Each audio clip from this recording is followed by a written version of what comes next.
Danny West from 24/7 Sports joining halftime, and we always appreciate some of his time. Of course, you got baseball season in full swing. The basketball tournament's starting later this week, and spring football is happening as well, which also means you get some big weekends with potential recruits coming to visit. Danny, how you doing, man? You must be pretty excited that spring football started and get some more kids coming to visit now. It's that time of year, of course. It's the I guess the triple up is what we call it. Everybody spread out, trying to help one another out. But you mentioned it there. Big prospect day this past Saturday. It was probably way up there on. If I had to rank all the weekends I've ever covered, it had to be way up there. I'm not going to say it's number one, but man, they're bringing in some talent right now, Phil. I've never seen anything like it. I can tell you that honestly. Not just saying that because I can feel it. I have to work a little harder now. There's a lot more for me to have to keep up with, but it's real. They're coming from all over. We had kids in here from Florida, Georgia, Virginia, you name it, man. And they're not just run-of-the-mill type visitors. These are 4-star guys. They've had several 5-stars on campus this off season, but it's kept me busy, and we're happy for that. It's always better when they're doing well. It gives me something positive to cover.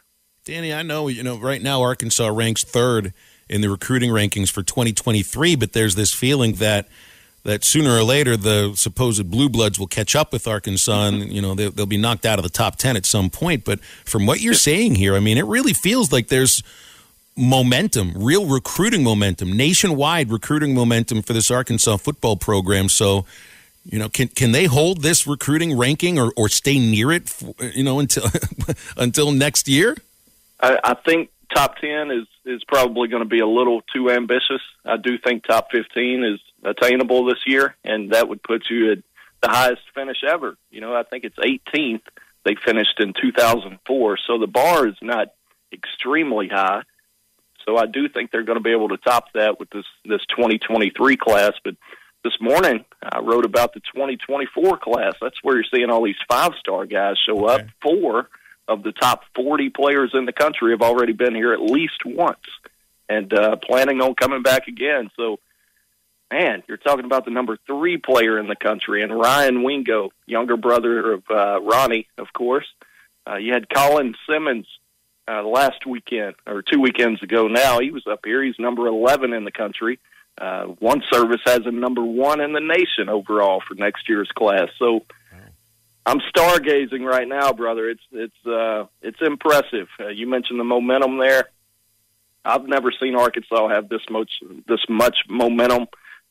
It's amazing what wins will do for you. Now, I've seen staffs come in here and recruit well, and when they take over a job like Coach B, he had some momentum early on. And then Coach Morris, he did some different things in Tennessee and Texas that we hadn't seen in a while. But to couple that with wins on the field, that's a much different beast, and they're doing that right now. Yeah, I read your report on HawgSports about the weekend, the prospect weekend, and it seemed like, at least from a lot of the names that you mentioned, it's a heavy emphasis on secondary and defensive line, and really just a lot of defensive recruits coming in. And that's the good news, because those are your 2 position groups where you had changeover on the staff, with Deke Adams taking over the defensive line. He's off to a really good start. Now, I'm not saying he's going to get all these 4-star out-of-state guys, but he's getting them here for a visit. And I think his name carries some weight. And then Dominique Bowman, I mean, what can I say about him?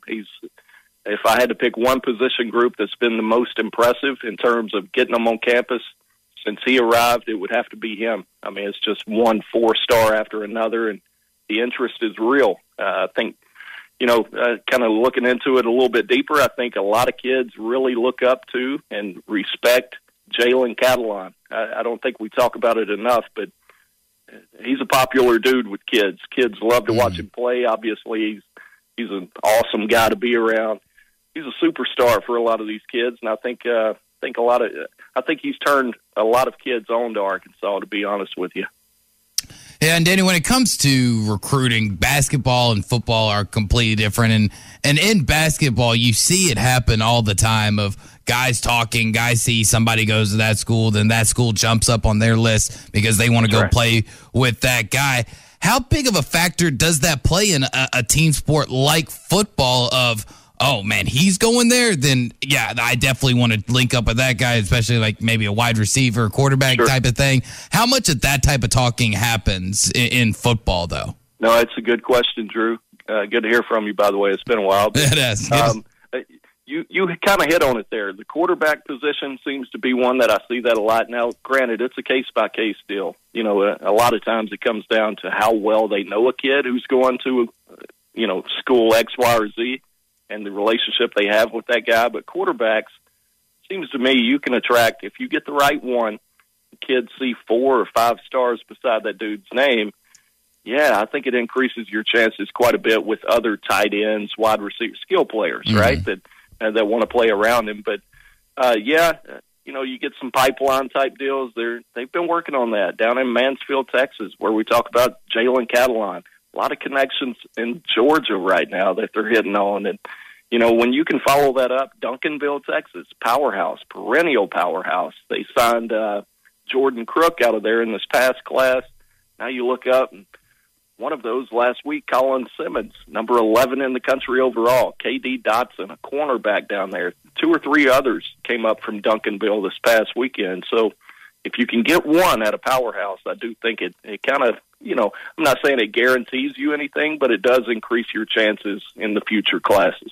Mm-hmm. And one thing that it does have a recruiting connection. So the one thing that really surprised me learning about Traylon Burks is, obviously I know he's an avid outdoorsman and everything else, but the fact that the NFL Combine was the first combine camp thing that he's ever done. And it feels like it's such a part of recruiting now, especially for football.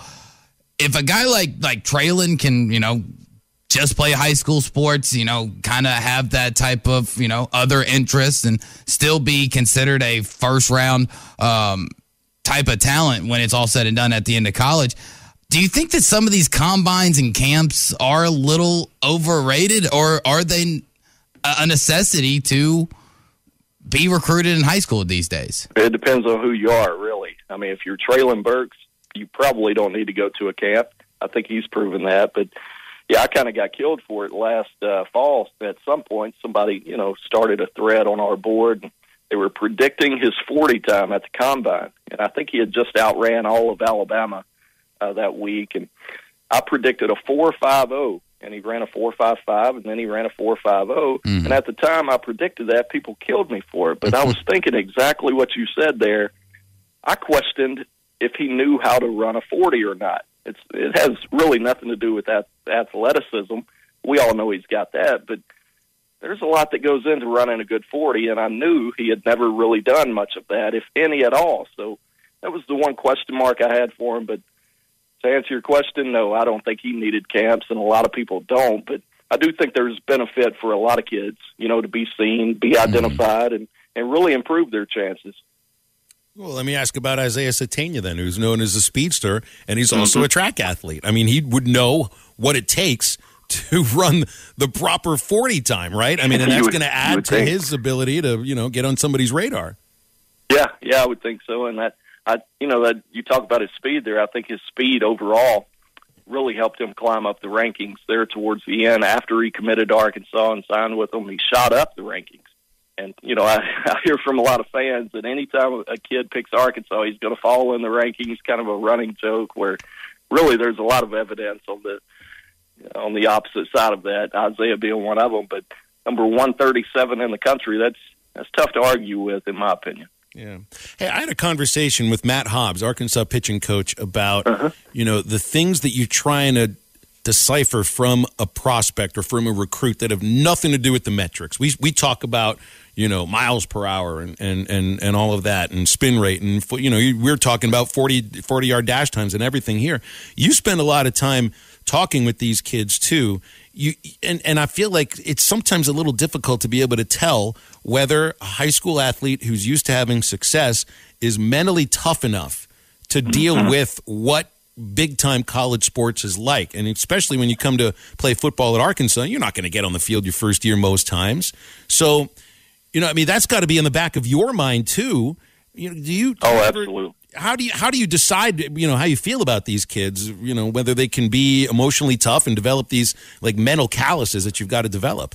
Well, the truth is there's no way to quantify it or measure it. You know what I mean? So it's kind of a roll of the dice, and you go with your gut, depending on how well you know the kid, right? So I think that does factor into it a little bit. There's been guys before that had, 4 stars and signed with Arkansas, and man, I don't always like when kids ask me to help them get followers on Instagram and Twitter. I mean, what are you really looking for there? It's kind of a turn. So something that small can kind of make me view a guy a little bit differently. How much does he actually love football? You know what I mean? So, yeah, there's a lot to that. And then some kids they don't like being hit. And then on the opposite side of that, you have guys that surprise you too, that, they've got a little something in them that maybe you didn't recognize as a recruit. Yeah. Well, I mean, for as good as you are at what you do, you've got to be able to decipher some of those things, and certainly the coaches at the same time. Danny, we're up against it, so I appreciate your time, and hopefully we can do this again soon after another big prospect weekend. Have a great week. Sounds good, buddy. I appreciate it. I appreciate it, Danny. Danny West, 24/7 Sports. Always appreciate talking football recruiting with him. We also appreciate Pradco Fishing Lures, one of our proud sponsors at ESPN Arkansas. They make the Smithwick Original Suspending Rattling Rogue. If you're fishing for cold water bass on Beaver Lake or Table Rock, or you're fishing for a trophy brown on the Mighty White, make sure you've got the Smithwick Original Suspending Rattling Rogue in your tackle box. Has that famous rolling action if it's fished extremely slow or worked fast in heavy current. This Rogue suspends, going to stay in the strike zone longer. It's available at Walmart, Bass Pro Shops, Academy, LearnNet.com, and tackle stores everywhere. And halftime, we'll put a cherry on the top of the show right after this. Might be over this season, but basketball is in full steam for both pros and college hoops. For all the latest odds, totals, player performance props, to where the next fired coach is going to land, BetOnline is the #1 spot for all your sports betting needs. Head over to the website or use your mobile device to sign up today and receive your 50% welcome bonus on your first deposit. Use our promo code BELIEVE to get started. That's promo code BLEAV. And it's not just basketball. BetOnline is your source for hockey, boxing, and UFC odds, right to the Olympic coverage, is the best in the business. From sports right down to your favorite Vegas casino games, BetOnline is your #1 online wagering destination. BetOnline, the fastest and easiest way to wager on all your favorite sports and play your favorite games. BetOnline, where the game starts.